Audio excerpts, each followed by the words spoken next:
选举剩无几天，前台北市员罗志强特别到台南抢救子弟兵蔡宗和，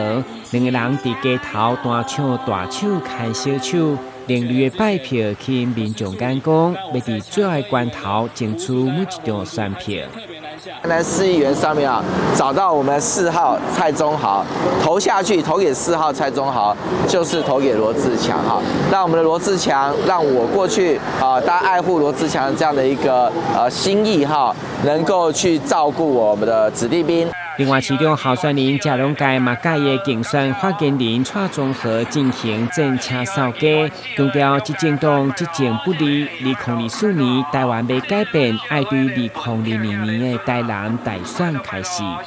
当一个执政党横行无道，然后操控一切的资源，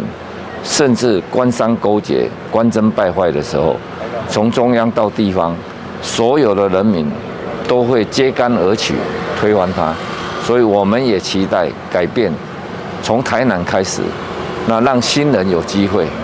我想大家看眼里，不是西瓜就能当选，台南市是民主的圣地。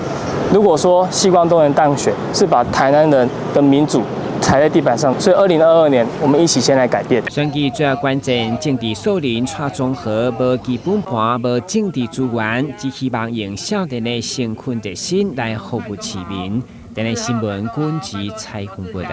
很多您，谢谢，感谢你。